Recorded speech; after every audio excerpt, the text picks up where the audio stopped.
Hello, everyone, and welcome back to the Sports Department Podcast. Stephen Clark here with Jesse Norman, as usual, and a very, very special guest, Ryan Siddall, here to help break down and give our honest reaction to the Royal Rumble 2020. Overall, it was a really pretty decent pay-per-view, but we're going to go. What are you doing there, Ryan? 21. 21? What did I say, 2020? You said 2020. Well, thank God we're not in 2020 anymore. Hopefully this year's better. I'm not restarting the podcast. We're going to keep it going. Royal Rumble 2021. Like I said, I'm Stephen Clark, Jesse Norman, Ryan Siddall. Yeah, Ryan's our special guest here. So, fellas, before we get into the whole Royal Rumble 2021, fellas, how you doing today? Doing pretty good. Can't complain too much. Good. Again, I'm not getting really snow as much. I'm getting more rain. No snow on the farm over there. All the cows and the horses are staying nice and warm. Oh, there's no cows, but there's snow on the ground, but not nearly as much as you guys are getting. Yeah, I know. You guys are getting slammed. You're down south. I'm in Central. Ryan, I know you're up north there, getting all the snow. How you doing with it? 4 inches of snow. Really? Mendham, which is about 20 miles, 20 minutes south of me. Yes. 30. Oh wow! I tried to measure it by like one of my backyard tables out there. It looks like about 2 feet we got over here. I don't think we got as much as you by any means, but it's close to 2 feet. I would say probably about a foot and a half more than anything. But yeah, we got a lot too in the central area that exists. But no, Let's move on to more important things. We should move on. Things. Yeah, because snow sucks. It doesn't deserve our time on this podcast. We're here to talk about the Royal Rumble. Like I started the show, really good show. But we'll start with the kickoff show, which we gotta just mention it at least. Charlotte and Asuka tried to defend their tag team titles against Nia Jax and Shayna Baszler, but was unsuccessful due to the fact that Ric Flair and Lacey Evans interfered. And this was one I got one of the only ones I basically got right from our predictions episode.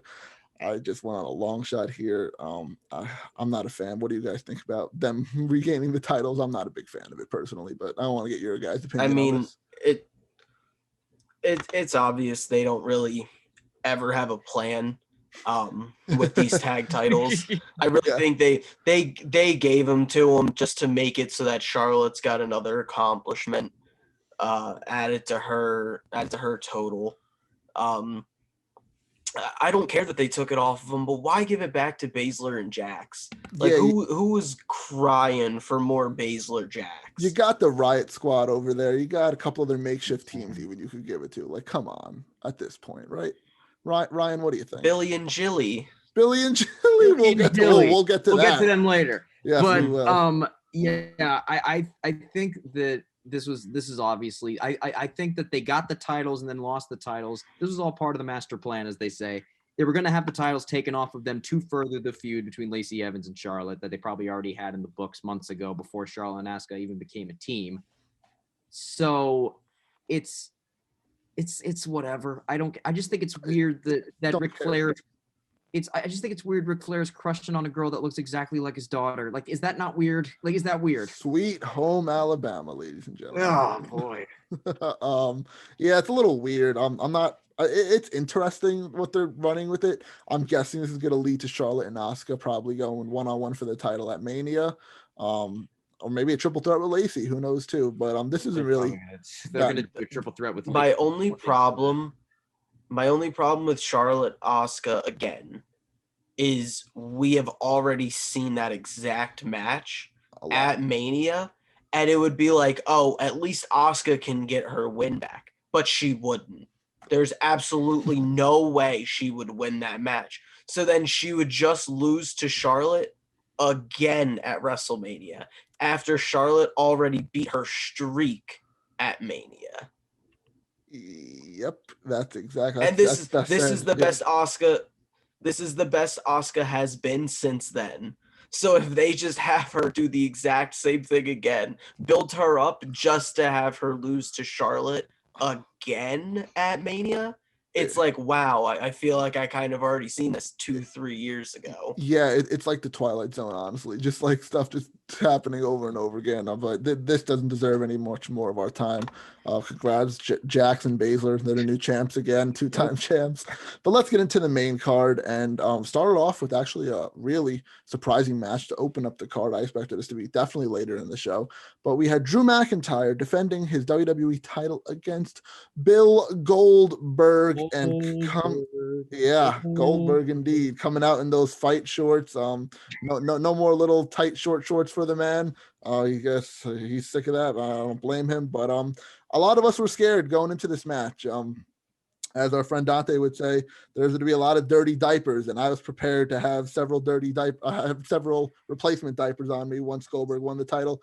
But that did not happen. Drew McIntyre retained the title. It was actually a really good Goldberg match. It was a longer Goldberg match than usual. Thoughts on this match? Happy with the result? Where does Goldberg go from here? Basically, is what I want to get from you guys. To the retirement home. I hope. I think that's a nice wish. I think we can hope for that, but I think we're not gonna get that. They're gonna eventually go back to Saudi Arabia. They're gonna get him for that. They probably still have him through contract through this whole year. He's probably gonna be at SummerSlam. I still think they're eventually gonna do Goldberg Roman, spear versus spear. I think they're going to. That might eventually. be your SummerSlam match, actually. That actually might be. Yeah, or they might just run it in Saudi. I honestly they're be more likely in Saudi. Yeah. No, I don't think Goldberg's done. I think he's still physically in too good of shape. And he's a money draw. Anytime they put him on the card, it brings them money. So especially while Brock's not around, at this point you can probably pay Goldberg a quarter of what Brock makes per show. Yeah. So might as well. Why not keep doing it? Ryan, did you like the match? I mean, yeah. I mean, I didn't expect anything different. Finisher. Got the unlimited finishers and SmackDown versus Raw type energy going on there. It was exactly what I expected. I will say they had me when he hit the 2 spears in a row and the jackhammer. They had me. They had me too. But then as soon as he kicked out, I'm like, okay, he's winning. Poof, because like they're not gonna have him lose after kicking out of that. So then he won, and I was happy. And then Goldberg was hurt, visibly hurt after the match was over. And honestly, that kind of just brought it to my attention that this is not worth it, honestly, for Goldberg. Because yes, he may be in good physical shape, but he's fragile. You look back at the match he had against Undertaker. Oh God, that I don't even want to think.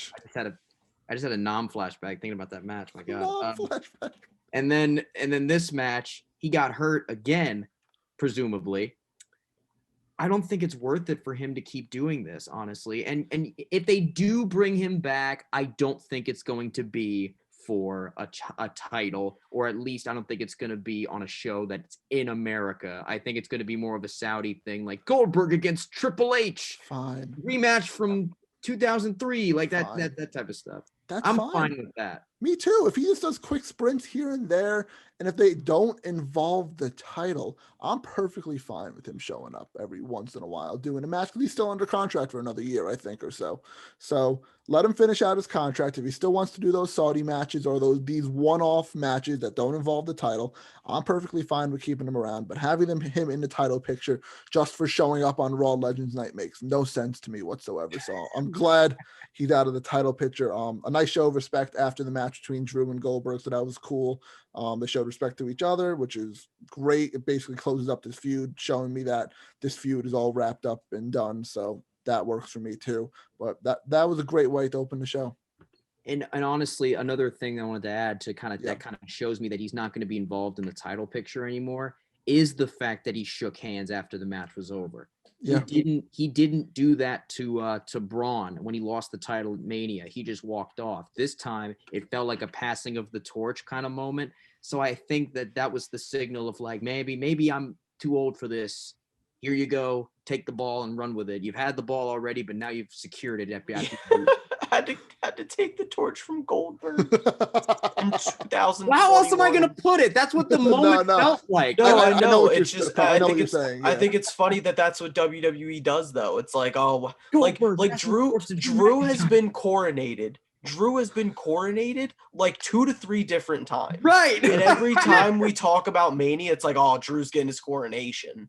And it's like, hasn't Drew already had it? Yeah. Drew's had his coronation 2 to 3 times. How many more times are we going to coronate Drew McIntyre? How many times are we going to make Drew McIntyre like the leader of WWE or the face of WWE? Like, we've done it so many times. Rollins did it, right? Rollins did it at Money in the Bank, I think. Yeah. Shook hands with him at Money in the Bank. Is there any other ones? Keith Lee. Oh, Orton didn't shake his hand, but he beat Orton. After losing to Orton, they brought the confetti down. Yeah, they did. All of the legends signed off on him. Oh, he had the whole storyline where he was looking out for Ric Flair. Yeah. Like there was all this different stuff. It's like I don't know if WWE gets this, but like we already like Drew. Yeah. You don't need to keep being like, oh, look, Drew's a good guy. Drew's the locker room leader. Like, no, it's fine. Honestly, we already like Drew. Yeah. Like you can make him that. And that's why I'm kind of glad fans aren't there right now, because I would have a bad feeling that they'd be turning on him around this time too. Like, just because they're sick of him, like, honestly, just beating down on everyone and just being this happy-go-lucky guy. So I kind of had a feeling they'd be turning on him, but that's the only good thing about fans not being at the. I don't know what you're talking about. I love his reign. His reign's awesome. Oh, I love the reign too. I'm a big fan. When everyone was booing Rollins, I was still a big Rollins fan too. But you know how everyone turns on everybody once they get their time in the top of the card. But I think WWE hasn't done him many favors because it feels like they're still just trying to get through to Mania where they can have fans again. But Drew's already had the title for basically a year. Yeah, basically. So it's like you can't keep treating him like, he hasn't had this long run. Like I don't know how you do it would be closer to the Becky storyline of where Becky held the belt for the whole year and then won again at Mania. It's closer to that storyline as opposed to, Seth chasing Brock or Roman chasing Brock. Like Drew's had the title. He's had it for a full year. He's beaten everybody that's got in his way except for Randy once. Yeah, no, I agree. But let's move on with the current matches that were still on the card, and the next one on the night was Sasha retaining against Carmella. This one wasn't, I don't think, announced when we did our prediction, so we didn't predict this match, which Jesse did indeed win our first predictions of 2021. So he's on the leaderboard 1-0 with Justin not being here. The Rumble really helped you out with that one, but we'll get there later. But yeah, Sasha retained against Carmella. It's what we expected. Carmella put out a good showing. I like the Reginald guy that she's with. I don't have much to say on this match. If you guys want to add anything, it was good. It was a match. Good. It was a match. It was a match. It was good. Sasha won. Yeah, good. It was good. Sasha won. So let's get off the Carmella storyline. Yeah, Carmella impressed me a little bit. Yeah, no, she had a good showing, but I think they've already been doing the Sasha thing enough with her. I agree. Yeah. I agree. On to bigger and better things. And speaking of those bigger and better things, the Royal Rumble match, the women's Royal Rumble match, where number 1 and number 2 were Bayley and Naomi, returning Naomi. Don't they just have Naomi return every Royal Rumble? Every year. Every Royal Rumble. Exactly. She'll be around for a little bit, take some time off. I don't even know how to. This is our first time doing a Rumble match. I don't even know how to break down and start. Do you guys want to talk about your favorite moments first, or do we get right to the winner, or I don't? Well, I mean, hold on. Let me pull up the entrance. I got this here. Yeah, their entrance. All right. Yeah, they got NXT superstars in here. You had a lot of legends returning in here. it was a really, really good women's rumble. One of the best. There hasn't been many to compare it to, but probably my favorite, this one, besides maybe the Becky one, because I really enjoyed that one too. And last year's was good as well. But I don't know where to start. Well, First things first, let's get your reactions to it. Did you guys like it? I liked it. Oh, I loved it. match of the night. I'm gonna say that right now, match of the night. It made me happy. It made it had the most spots. Honestly, it made me go holy shit more. I mean, but then again, it's a longer match, so I guess that's gonna happen. It had me going holy shit more so than the Reigns Owens match. But Yeah, like, and it probably some of those But- moments that made you say that were some of the returns, I would say, as well. yeah, the returns. Mhm. I did not when Jillian's music hit. I lost my mind laughing. I was Yeah. like, oh my God. And I love how they said a former Divas champion. I was like, she was champion Yes. for 10 seconds and then Yes. she lost it again. That is true. Yep. But They said and they even put an emphasis on it of she, Jillian's a former champion. And then Victoria comes out and they were dead quiet. I was like, Victoria was an actual good wrestler. She was legit. so And she was underrated. a legit champion. And Tom Phillips doesn't mention it whatsoever. it's Christian. Same thing. Yeah, Yeah. it's Same Christian. So Um, Billy Kay, we got to talk about Billy Kay. Speaking about speaking about Billy and Jilly, that the quest for a partner for Billy Kay. yes. Every time yes. someone would come out, she would hold up her headshot and be like, That Yes. made me I want to be her friend. I just want to be her friend. She seems so Right. cool, and Yeah. I could just feel that, and I felt that because that was me when I was a kid. I'd be like, friends, and then they'd run off. 9 out of 10 people she tried, so it's weird. Well, at least hopefully you found your Jilly to your Billy eventually. I hope. I thought the interesting thing was Royce, after knocking somebody down, tried to do the iconic thing Yes. and then got mad at Billy when she didn't do it with her. And I was like, wait, aren't you guys broken up because of Peyton Royce? And then I don't know, it was kind of funny, but I was also like, why is Billy not doing it with her? Wouldn't she want her friend back? Well, the reason I think she didn't do it is because Billy's been trying to get into the Riot Squad on SmackDown, and the Riot Squad is kind of to the side, and the Ruby Riot Squad was what the hell are you next to her, doing, bro? yeah. You're with us now. Screw her, something like that. But that was of course a highlight of this match was Billy Kay. You mentioned Victoria. Victoria coming back was huge. Hasn't been around in over 10 years, I feel like, plus. One of the more underrated ones. That, her and Beth Phoenix from that era. My God, if they were in this women's revolution, whatever you want to call it, they would have been stars. But that's not how it was back then. That was cool. Victoria had a crazy run in TNA after too. Yeah. No. As Tara, she had a really good run. Yeah. No, she's good. Here's another aspect. I loved when Mickey James came back. I'm a what huge Mickey James fan. Yeah. No, Mickey. Yeah, doesn't get the credit Mickey. she deserves. Alicia Fox was back. Tori Wilson. Let's talk about Alicia Fox's whole thing. Let's go through that. God. So she comes out. Alicia Fox comes out, and she's in the match, and I'm excited to see her best Northern Lights in the game, which we didn't get to see. I'm so mad about that. I know. But she comes out, and then R-Truth comes out, and I'm like, oh, he's gonna do the. I mean, I expected R-Truth to come in at some point because he just always finds his way into these shows, and he did the wrong Rumble. My bad. And I don't know. I just always laugh when he does that, I'm so stupid. But he didn't come out during the man. I know, but that's wrong Rumble. Whoops. Yeah. He was like, where are all these women? But yeah, no. Speaking of But Alicia Fox, like you said, if you want to continue with what happened. Yeah, and then he comes out, he gets chased by the Job Squad. And then Alicia Fox rolls him up, wins the 24/7 title during the match. She gets eliminated, rolls her up again, wins the title back, and runs away. I honestly thought that was amazing. I don't know. People didn't like it because it was it's like the Ellsworth thing. It was the women's Money in the Bank and Ellsworth won it or whatever.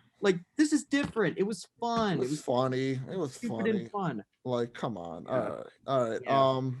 A lot of other stuff happened. And like I said, NXT people. It was cool to see Shotzi, Tony, Rhea, Santana, Garrett, who I don't really know too much about. Shotzi was the first woman eliminated, by the way. That's sad. Isn't that What sad? a way to throw her in, just to have her be. She was the first one eliminated by like a long stretch. Yeah. Yeah. Like nobody. Yeah. She was eliminated when they were at like number 7, and then I think the next person wasn't eliminated until like number 12 or 13 came in. That's ridiculous. There But is a huge gap. at least she got a chance to be in the Rumble. That was cool. To beat Dakota. I loved seeing Dakota in the Rumble.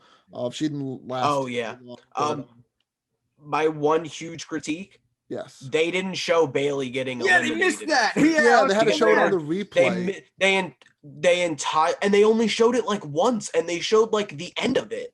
I was like for a brief second, I was like, wait a minute, Like what happened? But like they didn't show it again because I think they were mad that they missed it. I think because so. they were too busy showing us somebody else getting eliminated. I'm pretty sure. That's a star too. It's not like a Dana Brooke or like anyone else. Like it's Bailey. It's the longest. It was Bianca. It was Bianca eliminating Bailey. And Bianca goes on to win. You want to show every elimination that Bianca has. Yeah, no, I agree. That final 2, by the way. Exactly. I honestly watching that, and first of all, them working together to knock out Charlotte, and that moment where they both were on the apron, they're like, let's go back in, let's do this right. And then they have, to me, and this is being completely truthful, the best final 2 in a Rumble since Michaels and Undertaker. This was fantastic. It was a really good final 2. I would even honestly put it above almost the Michaels Undertaker. It was because phenomenal. There were 8 different times where either of them could have gone over the top rope. Yeah. And I've been watching Rumbles consistently for like a few years now. Like I'd say 3-4 years because I didn't get pay-per-views because they cost money. But since the network, I've watched everyone. This is probably the first time in years that I literally was like, ooh, like during the final 2 of a Rumble. Yeah, fantastic stuff. So and you didn't know who was gonna pull ahead because both of them are like stars in the making. They're both very much the next generation. Like as soon as Charlotte was out, which I was crossed my fingers. I was like, are they gonna make Charlotte the first 2-time winner already? They can't. Like, don't get me wrong, they're gonna do it. They're gonna do it eventually, probably next year. But I was like, are they gonna do it already? And then they both eliminated her, and I was like, oh, thank God. I'm happy with whoever wins, but please be Bianca. Exactly. I just kind of want to see the internet's reaction if Charlotte would have won. Just what would have happened online. Just oh my God, it would have been a riot. But the final 2, like Ryan was talking about, was Bianca Belair, who entered at number 3, and then Rhea Ripley, who I don't know when she entered. I don't have it pulled up, but Rhea Ripley entered later in the match. Ryan, looking at it, 14 she entered. So number 3 in the match versus number 14, and like we just talked about, it was a very good sequence back and forth. They were both on the apron. They went back in the ring, like Ryan said. They brawled it out, and Bianca Belair pulled it off, winning the Women's Rumble from number 3. No one has ever won, I don't think, from number 3 before. Lasting 56 minutes and 52 seconds, almost an hour in the ring. I love that they actually pulled the trigger with this. It's been rumored for a while, but they haven't really been doing like too much to build her up as like a main event superstar. Like they had the feud with Bailey, and she won all the obstacle course stuff and all that stuff. But I feel like they haven't really been doing too much with her. Then all of a sudden they just pull the trigger and have her win the Rumble, and all of a sudden she has a title match at WrestleMania just like that. I love it. I feel like this is also what they kind of did with Drew last year. Like Drew wasn't really built up to be that guy, I think, at the time. Like we knew how talented he was, but until then, he was doing like a bunch of tag teams, a bunch of stables, a bunch of like mid-card stuff. And then he won the Rumble, and he was immediately, known as the main event guy. Yeah. No, that's what's going to make the moment even sweeter, though, when she has her WrestleMania match and most likely leaves with the championship. We don't know yet how they're building it and who she's even facing at this point. But Sasha. Gotta be Sasha. It has to be. It's gotta be Sasha. That's a night 1 main event level match right there. Like, dude, I've been saying it since Bianca was called up to the main roster that the WrestleMania match should be Belair Sasha for SmackDown. And if that does get in the main event, that technically counts as a WrestleMania main event, even though it is 2 nights, because they did consider Undertaker AJ as the main event last year. So that'll be the second women's main event in WrestleMania history. So cool. Like 2 black women Yes. facing off for the women's championship at WrestleMania. Yeah. Think about how crazy that is. If you would have told me that Normally, even like 3 years ago, I would have said you're nuts. Yeah. Yeah. Yeah. Because you would have been like Sasha and who? Sasha. Yeah, you literally Naomi? would have been like I Sasha. don't- Yeah. Tamina? Sasha and Naomi. That was it. Yeah, that's literally all there was. There wasn't really any other black women, like by Ember, maybe. She was kind of hot like 4 years ago. She kind of cooled off since and is trying to get her traction back. But even going back to WrestleMania 1, if I told someone in the crowd at WrestleMania 1 that 35 years from now there's going to be two black women in a match at WrestleMania for the women's title, they're just going to be like, what? Like, you don't ever do that. And first of all, they would have said women. What? Women? Said black women. What? Like, it's phenomenal. The way I love it. Love it. Yeah, I love it. I have nothing critical anything about the result. I love it. Yeah. Just one quick shout out to Naomi and Bianca, that spot that they did where they did the 1, 2, 3. They swung back. Yeah. That was so freaking cool. Love that. Very, very cool. Best women's Royal Rumble match of all time. 1000%. I feel like they just keep one-upping themselves every year.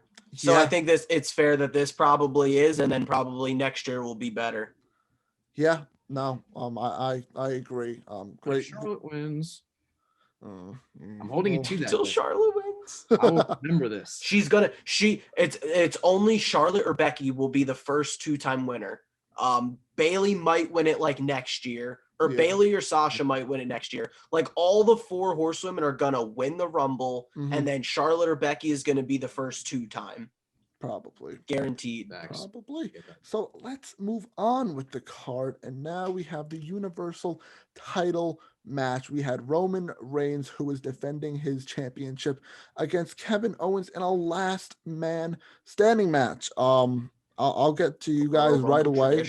I know Ryan was texting me earlier. He had some hot takes or he had some opinions on this match that I said, hey, save it for the show, Ryan. Save it for the show. So Mr. Ryan Siddall, if you want to go ahead and give your opinions on this match first, go right ahead. First and foremost, I'm not a big fan of the last man standing stipulation. It's very hit or miss. Okay. Because basically what it always is, almost always, is punch, walk, spot, punch, walk, spot, punch, walk. That is what this match was, because they went right to it. There was no wrestling. They just went right to it, right to the outside, to the announce table, started fighting there, and then they went to the crowd, and they just did every crazy thing that they did in the match. But the spots were really good, so it made up for that. But, people are calling it the best last man standing match ever. I don't even think it's the best one this year. I think that Rhea and Raquel was better than this. It was, and that's nothing to rat on Roman and Owens for, but it was still really good. Let's just take us through it, Clark, because this. I want you to. You're an Owens guy. I want you to have. This I'm a big Kevin Owens guy, and multiple times throughout the match. One at the end, he honestly should have won, but I thought it was a very, very good match.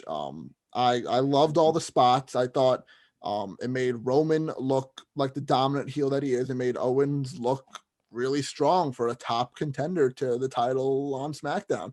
I have no complaint at all. I thought the spots were very brutal. People are saying they copied AEW with the golf cart, even though they've done that many years ago. I don't care. That was so funny. I don't even care. That was amazing. Was amazing.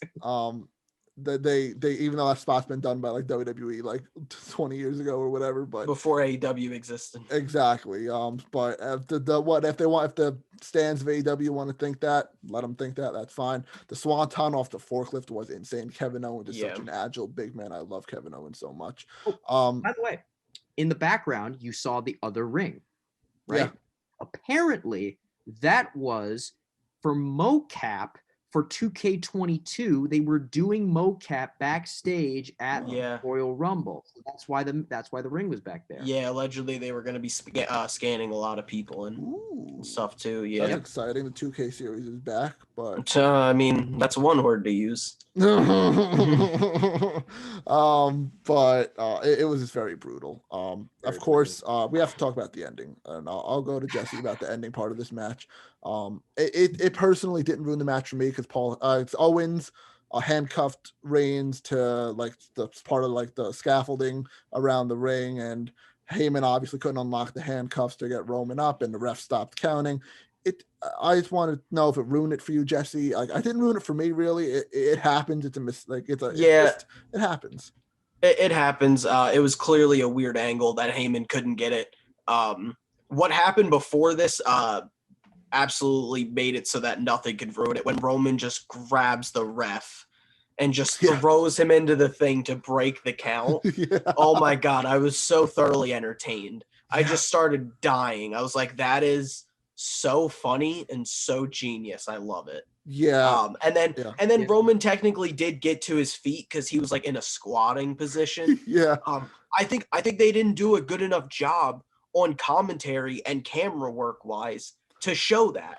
Like everybody was like, oh well, why would the ref stop counting? And it's like, because Roman's technically on his feet. He's just squatting. But again, Tom Phillips didn't say that. Like not a great night for Tom Phillips, and I like Tom Phillips. Me too. But he did not have a good night. No. I don't know if it's because a lot of his misses were things that he could only see on the monitor because they're not allowed to like actually watch. They have to watch off the monitors and report. Could be. So it makes sense if the camera angles don't match up for him, he can't say that. But there were a lot of things that he missed that I was like, people are going to have a problem with this. And it's not even that WWE didn't think it through or didn't do it. It's just that they didn't put a big enough emphasis on it. Mm-hmm. Yeah. And another thing about the ending that I didn't really like, and the thing you're supposed to do with the last man standing match or a match, something like, or an I Quit match, or any match really, the spots are supposed to go rising action, and then it ends right here. Mm-hmm. This is how it went. Yeah. Like it went because it ended abruptly. It did. You put him through a table. You put him through the stage. I think the match should have ended after the spear on the stage, if I'm being honest. So they do the spear on the stage. That's supposed to be an ending spot. So you can't go from a put him through a table off a scaffold and end it with a guillotine. Mm-hmm. Like that's just it. The pacing was just there. And also. It's like, why didn't you just do the guillotine before? Exactly. Why didn't you hit him with the golf cart, put him in the guillotine? You could have just done the guillotine on the stage and then had Owens come to roll off. Then you do the roll off spot that he did with the spear. He rolled onto his feet. Also, why did the ref restart the count when the count was at 8? That's a little nitpick, I know. I know. It was just a whole confusion thing with what was going on with Heyman. Still a good match though. A very, very good match. One good thing, I love that Jey Uso didn't get involved. Me too. I was scared of him. This was like to be around or something. Apparently so. Yeah. That's fine. That's good. That's fine. Roman doesn't always need Jey Uso to come in and take the offense for him. Like he doesn't need Jey Uso there. Having him here and there to still remind you like Roman's a bad guy. Sure. But it felt really nice that Roman won this match without Jey Uso being involved whatsoever. Because it felt like Roman was like, let me handle this. Because Kevin Owens just doesn't want to stay down. So let me just take care of this and be as brutal as possible to him. I agree. And one last thing before we wrap up this little part and then head to a quick break before we break down the men's rumble is we know Roman's most likely holding the title until Mania, at least, and probably even further than that. But what the hell does Kevin Owens do from here now? Is he just going to be in the Andre the Giant Memorial Battle Royal and call it a day? Maybe, probably, because it's probably. Like for the last couple months. Honestly, I'd love to put him in the IC. put him in the IC belt. Have Yeah. him and Big E do a WrestleMania match. Ooh. That would be great. I'd love that. I don't know So if they would I. would do it.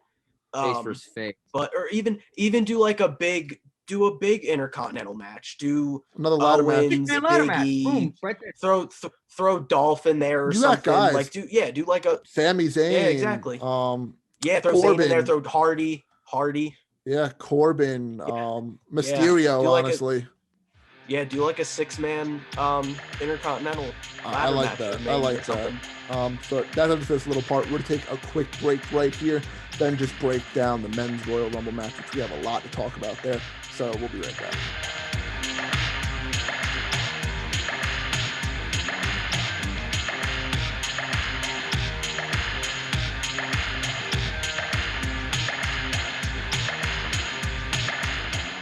All right, we're back, and before we get talking about the men's Royal Rumble match, there was another title change during the night that Ryan brought to my attention that I did not put in the rundown, so I will let Ryan introduce and talk about it, and we can give our thoughts all about it. So Ryan, introduce it.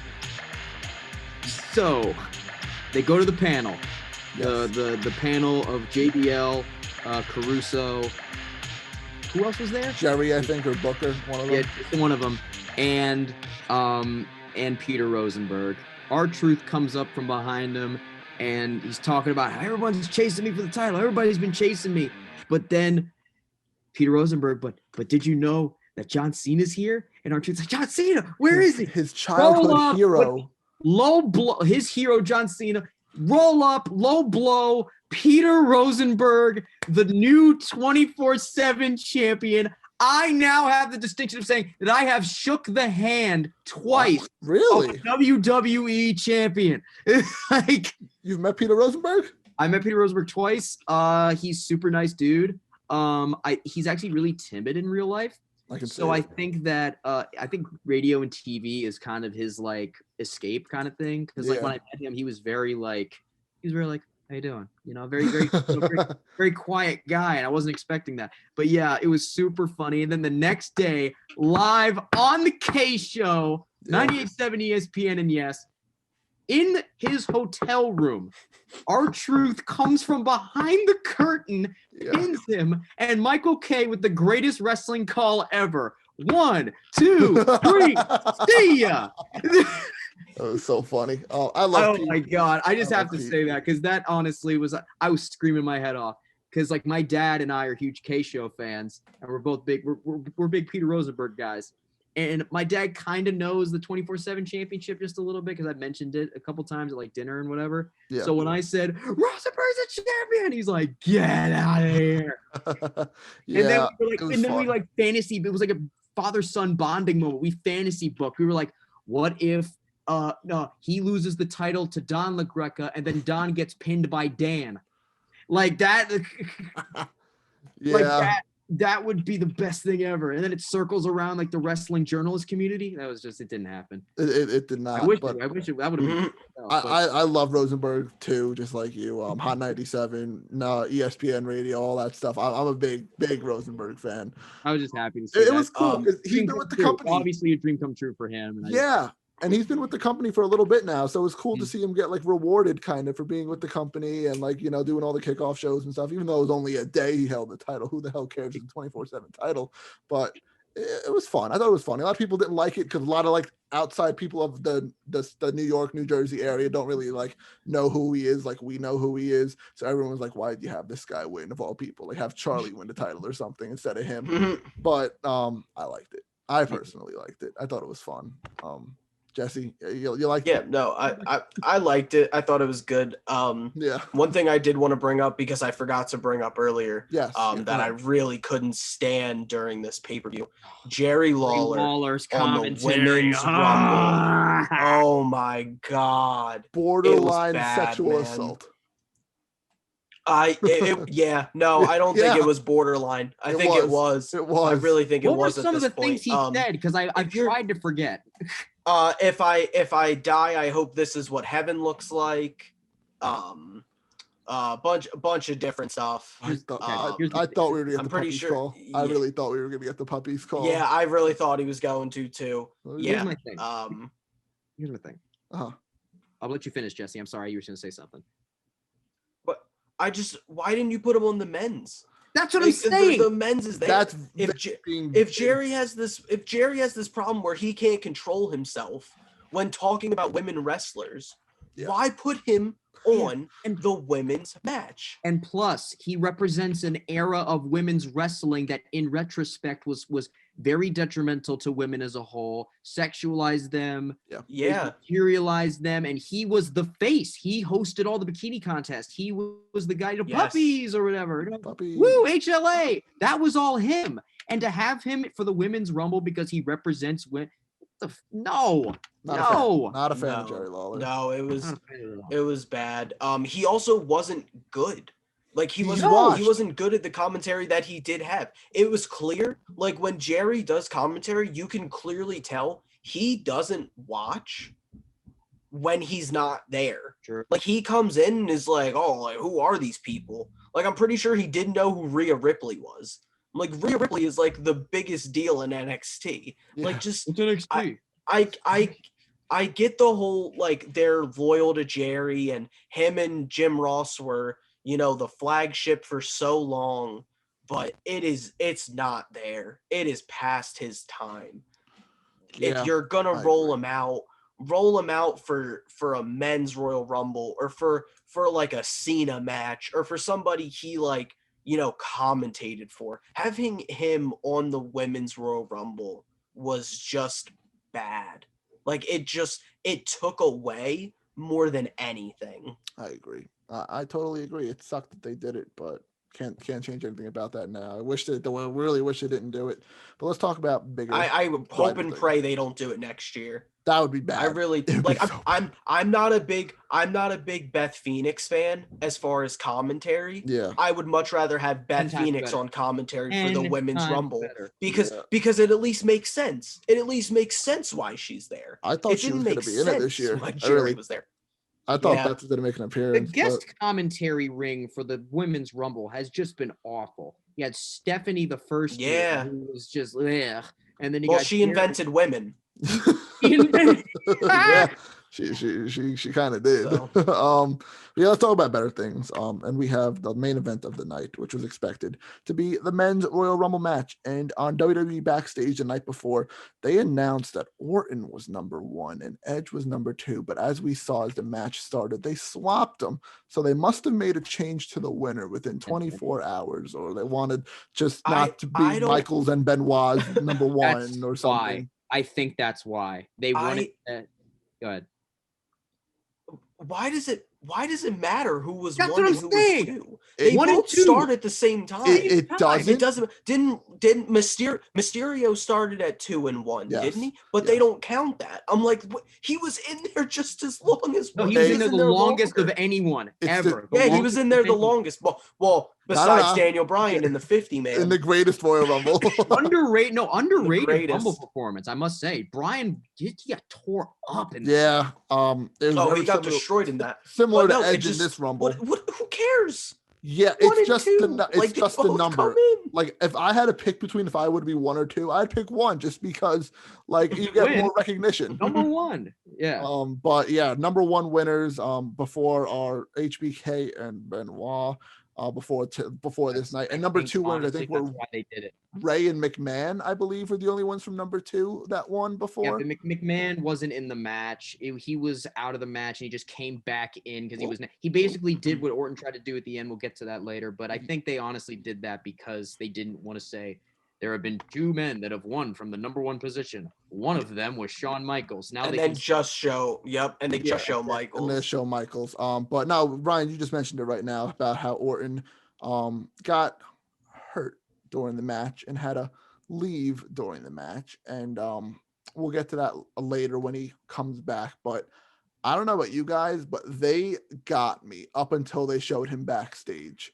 Like I really thought Orton was injured because they said they cut away at his knee pad. I'm like, oh, wow, he really messed up his knee. He sold it. He sold it good. And then once they showed him backstage, though, I'm like, all right, this guy's coming back. I'm like, oh, yeah, they're showing him getting like shots in his knee. He's coming back. Yeah, were you guys like tricked a little at any point, or was it just me being vulnerable? I knew they weren't. No, Orton's a professional. He wouldn't bitch out like that. You know, like I think Orton has wrestled through an injury before. He wrestled, I think, the latter half of a match against Triple H back in the day with a broken freaking collarbone. You know, and like I just think that he's tougher than that, and he wouldn't go backstage just off of a little stinger, which obviously it just looked to be. So yeah, I knew it was fake from the beginning. Okay. I guess I'm a little more vulnerable, which is not a good Good thing. For you. Good for you. Yeah. The business hasn't killed you yet. Business hasn't killed me yet. It has me. Hey, he'll come back later. We'll talk about that later in the Rumble. But not many NXT superstars in this Rumble. Not a lot. Only Damian Priest, who eventually got called up on Monday Night Raw. Well, so I was about to say he's not NXT anymore. So technically, none in a way. Yeah. Which is kind of sad because there's a lot of guys that like Cole, Gargano, Ciampa, guys like that who just deserve to be in a Rumble. I know guys who have been in there before. Weren't in there. Like like the guys you listed. Cole and Gargano they've all been in there before. Yeah, it's weird, very weird that weren't many NXT, but there was a lot of returns to get to. I felt old years ago when they had that standoff between Cena, Mysterio, and Orton, and then versus like Roman, Nakamura, and Balor. That's when I felt old. I felt even older again, where the guys returning are guys from my childhood again. Those guys being Carlito, who was supposed to be here for Raw Legends Night, who looks shredded, by the way.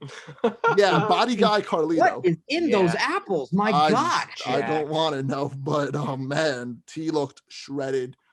Good for him. He had a quick stint, but he also appeared on Monday Night Raw. Kane was back looking the opposite of Carlito with his gut hanging out of his gear, basically. Stick to being the mayor, Kane. But thanks for showing up. I think this is when Kane, like, this is, I think, the one pay-per-view that Kane's going to keep coming back for. Hilarious. Because he comes in, he does his spot, he throws out, a person or two, and he gets to keep adding to that most Rumbles. Yeah, and speaking of spots, he did do his little hug with Daniel Bryan in the ring. I liked that. I was happy about that. I like that too. And and also another thing, I think they just had him in there to do two things. Do the hug with Bryan and get eliminated by Priest to make Priest look strong. Priest looked very, very strong, eliminating Miz and Morrison as well. Thanks to Bad Bunny who interfered. He's a natural. I honestly think he's a natural. Yeah. If they do, I think they're going to do Priest and Bunny against Miz and Morrison now. Which honestly, the PRC, the Puerto Rican connection, I'm all for it. I think it could be great. And I'm saying this now, that's bigger for WWE than it is for Bad Bunny. Bunny, literally. He's an international star. Yeah. Literally the most streamed artist on Spotify this past year, more than anybody, and he has WWE. Damn, more than Selena Gomez? Well, yeah, Selena Gomez is always at the Selena Gomez was always number one. Who is listening to Selena Gomez? It's definitely Ryan, your grandfather. Listening to Selena Gomez. That's my girl. Love Selena. That's your girl? Yeah. Selena Gomez fan. You like her more than Juice WRLD, Jesse? No, no. There's only like one artist I like more than Juice WRLD. Yeah. Only one? Bad Bunny. Yeah, Uzi. Uzi. That makes sense. Anyways, getting back on track to the legends that returned. Hurricane was back. I think that was just because Jey Uso couldn't compete because Jey Uso was originally for the Rumble. Yeah. So they just said, "Hey, Shane, put on the mask and cape, go in there for a couple minutes, and then just get tossed out." That was it. And like, if you're gonna have him in, I know you're gonna have him do the whole "I'm stronger than you," but oops, I'm not. Bye. Like he did that with Cena a couple years back. He does it every time. He did the thing with and even though he was under contract at the time, he did it with Austin and Triple H, and he just did the same thing. It was the exact same spot, and like I was just like, all right, bye. Yeah, No, Hurricane more so this year than any other year kind of felt like a waste of a spot. It did feel like a waste. Like, it was like, gave it to someone else. Aleister Black, they could have gave it to. They could have gave it to. I don't know. That guy with the tattoos, I don't know. That never shows up. Oh, he is anymore. But after Helms. Yeah, this is the return of the night. This is my favorite return. I was never a fan of heel of this guy just because I disliked him. But Christian came back, and this pop would have been insane if there were fans there. Edge and Christian hugging in the ring almost brought a tear to my eye. It was insane to see both these guys who retired due to injuries and stuff be able to share a moment in the ring together. Apparently, he has a couple matches lined up for the future. I'm hearing, which is cool. This was, I don't know about you guys, but I love this return. My return of the night. And I didn't expect him to, like, I thought it was going to be more of like because normally when they bring guys out of retirement for the Rumble, it's like punch, kick, punch, get eliminated. Or do your finisher and get eliminated. No, he did the freaking back roll into the wheelbarrow thing that they did back in the day as a tag team, and I was like, okay, I guess he's fine. Yeah, no, he was going 100%, and he made it to the final 4, maybe 5. The Orton thing kind of messes me up. 5, I think. You would have told me that the final 4 in the Royal Rumble in the year 2021 would be Edge, Christian, Orton, and okay, I'll do 5 because they were eliminated at the same time. Rollins, Strowman, Orton, Edge, Christian. I'd have slapped you. Baffled. I'd be lying. I'd be baffled. You said it right there. Rollins returned, coming in at number 29. Yeah. We saw Strowman on SmackDown make his return, which kind of ruined the number 30, but what are you going to do? That was the final 5 right there. Before we get into the final 5, any other moments you guys want to talk about throughout the card, throughout the match before we get into the final sequences? Ricochet had a nice little sequence. It was nice, right? I don't think they really care. It felt good. He put on Twitter about him and Jeff Hardy possibly going for the tag titles. I think that's perfect. Put Ricochet and Hardy together. Have them do a match at Mania for the titles. I think that works really well. I hate Braun Strowman. He was a waste of a 30. Yes, especially knowing your 30 is the worst feeling in the world. Like, I know Natalya was announced at the Women's Rumble, but then you had this one too. Mm-hmm. You kind of like you have the list on your, like, you go on the internet and find people who announced, and you see one person's left that's still announced, and it's Braun Strowman of all people. You're like, come on, Strowman. Like, I was just so disappointed in the fact, even though I knew it was coming. Like, I even said, I was in a Discord call with my friends, and I was like, all right, everybody, 3, 2, 1, and everybody just yelled, Braun! Because we knew it was going to happen. Braun is literally this generation's Big Show. It's literally that. Cool at first, and then turns face and heel every other year. He starts dancing. Beard, whatever at this point. The final 5. He hasn't had a good match in who even knows how long. Since like the Roman. I can't remember the last match. The Roman feud is the only thing that was like good. Yeah. It wasn't Strowman. Yeah. It was Roman. He made him, like Roman said to him when Roman returned. But like Ryan said, the final 5 was Strowman, Rollins, Orton, Edge, and Christian. I believe Christian goes out first, almost out of those guys. I think. Then Edge and Strowman worked together to eliminate Strowman. Then Christian, and then we see the Edge and Rollins going at it. And I want to talk about this because this reminds me of when Rollins held the Money in the Bank briefcase and threatened to stomp on Edge's neck. Anyway. Yes. It just brought me back to that. And a little callback to that was cool. I thought that was it then. Edge won the Rumble from number 1. He eliminated Seth Rollins then. But no, in comes a slithery, slippery, stupid Viper, Randy Orton. Looks like he's gonna, what did he hit? Did he hit an RKO right off the bat? RKO off the bat. Looked like he was just gonna toss Edge over the top rope, but then Edge reverses it, tossing Orton over. Edge wins the Rumble from number 1. Honestly, do we like the results before I get to my opinions? Do we like Edge winning from 1? Do we like Edge winning at all? I just want to get your thoughts, both of you. Here's the thing, like people. I like Edge winning. Go ahead, yeah. I think this pushes him away from the Orton thing, which I think is good. I'm interested to see what they're going to do with the Drew storyline. I really hope this doesn't go back down the whole Legends thing that they've already done with Drew. I think they should do a big focus. The problem is, if Drew's trying to get his coronation, I mean, at this point, doesn't everybody kind of want Edge to just get his belt back? Yeah, the belt he never lost. I know I do. He could win back at WrestleMania. The belt now. He never lost. Yeah. Yeah. I mean, I think that's so much better of a story than Drew McIntyre going on a 1-year reign and finishes it by beating Edge.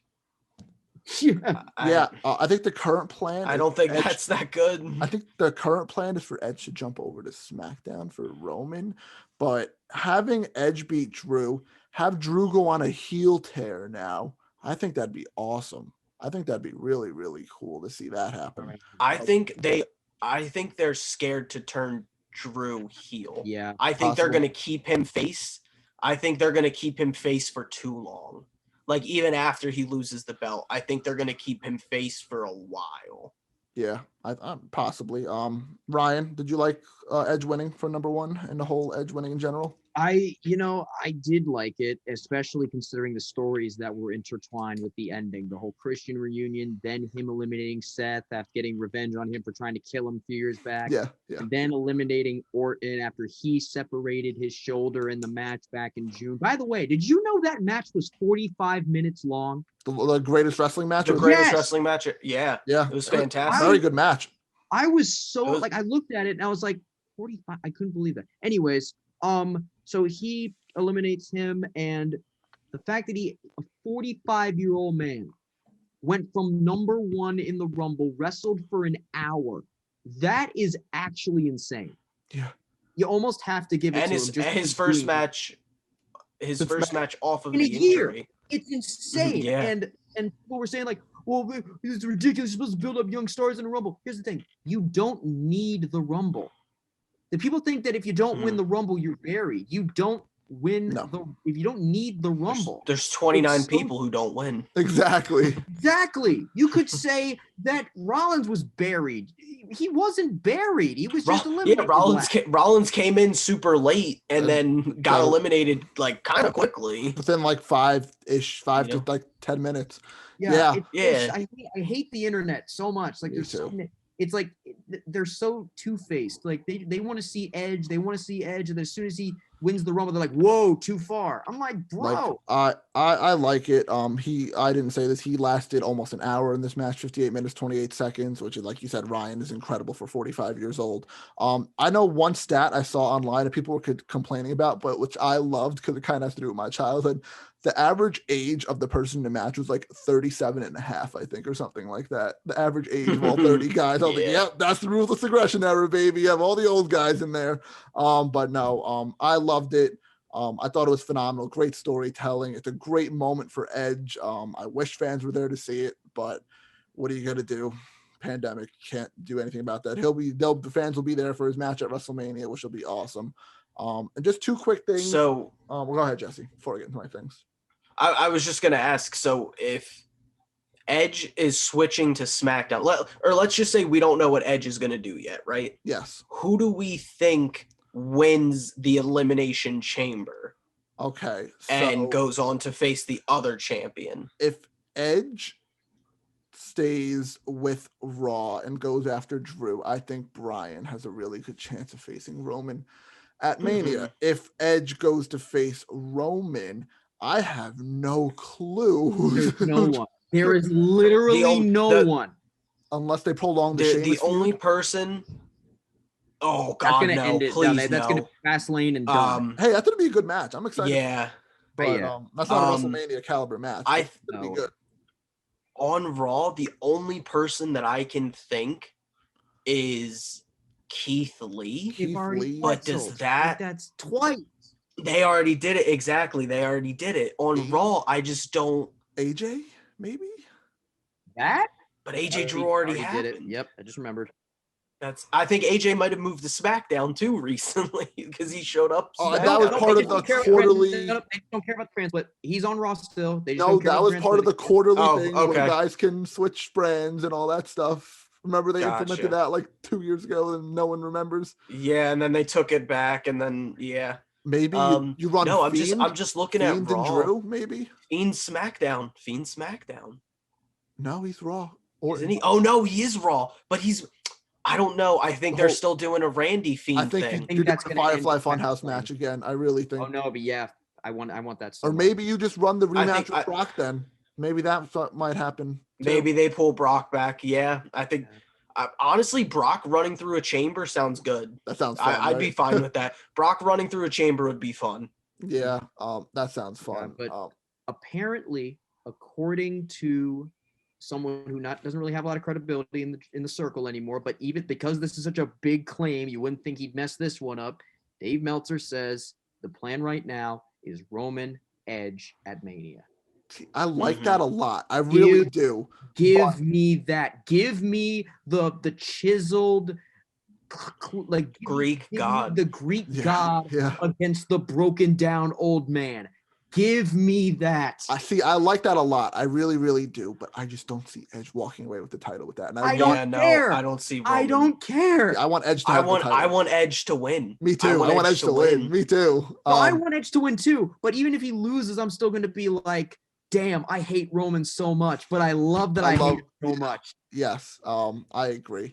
And what were you going to say, Clark? 2 little tidbits before we end this podcast. One thing I failed to mention during the women's chamber was what they didn't do anything with Alexa Bliss, which kind of we skipped completely over that. I thought, I was so I liked it and I didn't. I liked it because it was kind of smart. I think Rhea eliminated her, and it was like Rhea did. It was in the middle. She came out as a Funhouse Alexa, and she was about to transform. And while she was transforming, Rhea just eliminated her. So that made sense to eliminate her, but they could have did more with Alexa because that was my pick to win the Rumble. Well, they did a lot with Alexa last night. They did on Raw, which we might get to in the wrestling recap later in the week if we do it. We might not do one this week just because not too much stuff's gonna happen the week after the Rumble, but we'll get to that. And PWI Insider has reported that Lars Sullivan has been released from WWE. Thank the Lord. It finally happened. Took long enough. It finally happened. So I just want to get that little breaking news out there.